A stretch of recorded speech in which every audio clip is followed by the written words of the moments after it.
ഞാൻ ഈ കാറും എടുത്ത് ഫാമിലിയും പിക്ക് ചെയ്ത് മലേശ്വരം വരെ പോവുക.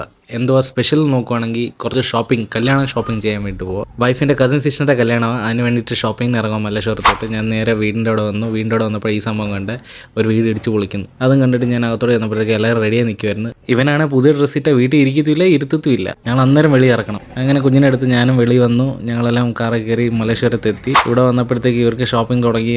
എനിക്ക് പ്രത്യേകിച്ച് ഷോപ്പിംഗ് ഒന്നും ഇല്ലാത്ത കാരണം ഞാൻ കുഞ്ഞിനെ നോക്കി നടക്കുമായിരുന്നു. കുറേ കഴിഞ്ഞപ്പോൾ എനിക്ക് നല്ല ദാഹമായി. ഈ വെയിലടിക്കുന്ന കാരണം എത്ര വെള്ളം കുടിച്ചാലും ഒക്കത്തില്ല. അങ്ങനെ അവിടെ അടുത്ത് ആശാ സ്വീറ്റ് സെൻറ്റർ എന്ന് പറയുന്ന ഒരു കടയുണ്ടായിരുന്നു. അവിടുന്ന് 2 കോൾഡ് ബദാം മിൽക്ക് മേടിച്ച് ഞങ്ങളെല്ലാം ഷെയർ ചെയ്ത് കുടിച്ചു. മലേശ്വരം 8 ക്രോസ് എക്സാക്റ്റ് ആയിട്ട് നോക്കുവാണെങ്കിൽ എൻ്റെ ഇതാ കട. നല്ല കടയാണ്, നല്ല സ്വീറ്റ്സും നല്ല ജ്യൂസും ആയിരുന്നു. അതും കുടിച്ച് സെക്കൻഡ് ഹാഫ് ഷോപ്പിങ്ങും തുടങ്ങി. വീണ്ടും 1 മണിക്കൂറോളം ഷോപ്പിംഗ് കഴിഞ്ഞിട്ട് ഞങ്ങൾ അവിടെ നിന്ന് സ്ഥലം വിട്ടു. നല്ല വിശപ്പുണ്ടായിരുന്നു. അപ്പം ഹോട്ടലിൽ കയറി കഴിച്ചിട്ട് വീട്ടിൽ പോകാമെന്ന് വിചാരിച്ചു.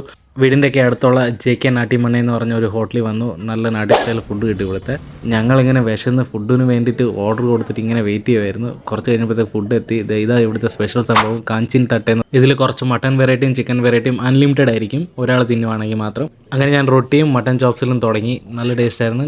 നിങ്ങൾ ഈ നാട്ടി സ്റ്റൈൽ ഇഷ്ടപ്പെടുന്നവരാണെങ്കിൽ നിങ്ങൾക്ക് ഇവിടെ വന്ന് കഴിക്കാവുന്നതാണ്. JK നാട്ടിമണ്ണ എന്ന. അങ്ങനെ അവിടുന്ന് ഫുഡ് കഴിച്ച് ഞങ്ങൾ ഇറങ്ങി. തിരിച്ച് വീട്ടിൽ എത്തിയപ്പോഴത്തേക്കും ബിൽഡിംഗ് എല്ലാം ഇടിച്ച് താഴെ ഇട്ട് ഗൈസ്. ഇതുകൂട്ട് തന്നെ ലൈഫ്. കെട്ടാൻ കഷ്ടമായിരിക്കും, പക്ഷെ വീഴ്ത്താൻ ഇരുത്തിയ ആരും വീഴാതെ നോക്കിക്കോളൂ. അപ്പോൾ അടുത്ത വീഡിയോ കാണാം. ബൈ.